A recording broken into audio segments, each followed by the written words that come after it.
Alors aujourd'hui, je vous propose un exercice pratique qui va vous expliquer comment on démarre un motoculteur ou tout autre engin motorisé à 4 temps.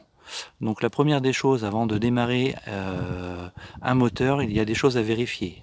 Les deux premières choses à vérifier, c'est d'abord, avons-nous de l'essence? Donc pour ce faire, vous avez le bouchon d'essence qui est ici.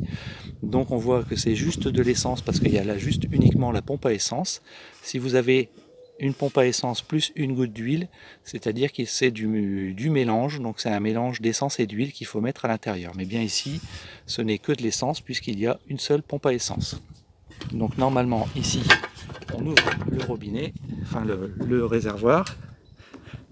Je vais essayer de faire bouger l'essence pour faire voir qu'il y en a. C'est pas évident parce qu'avec le téléphone, c'est vraiment pas évident de voir ça.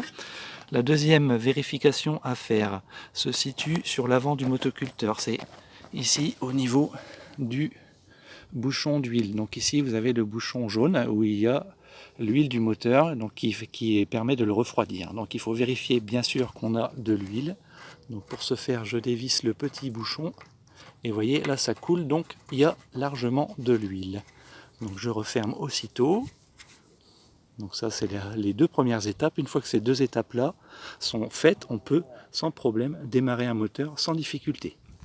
Alors pour cela, vous devez, avant de démarrer le moteur, venir là sur le côté. Et donc vous voyez ici sur le côté, vous avez deux éléments. Ici vous avez une petite pompe d'essence, petite pompe à essence et une flèche. Ça veut dire qu'ici l'essence est fermée. Pour ouvrir l'essence, il suffit de déplacer la flèche et le bouton vers la droite en poussant dessus. Voilà ce que je fais ici. Ici vous avez un deuxième sigle qui est le sigle du starter. Ça veut dire que c'est la position qu'il faut choisir pour démarrer le moteur quand il est froid. Donc là je vais prendre le bouton ici et le mettre sur le starter. Une fois que nous avons fait ça, c'est très simple, il suffit d'aller au niveau du guidon du motoculteur. Donc ici vous voyez, il y a la poignée et les petits sigles ici. Donc ici vous avez une tortue et ici vous avez un lièvre et ici vous avez start. Donc il faut pousser le bouton et l'emmener sur start, comme ceci. Une fois que cette manipulation est faite, il n'y a plus qu'à tirer sur le lanceur.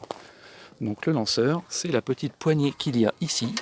Et donc on va essayer de démarrer le motoculteur. Une fois que...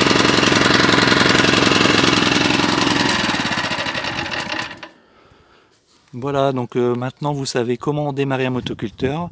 Et donc vous avez vu que là il a démarré, mais il aurait fallu que je repousse ce petit bouton là pour qu'il continue à bien fonctionner, car cette position est uniquement pour le démarrage. Ensuite vous devez le repousser comme ceci pour qu'il fonctionne correctement. Voilà, bah écoutez, j'espère que cette vidéo vous aura plu et je vous dis à bientôt.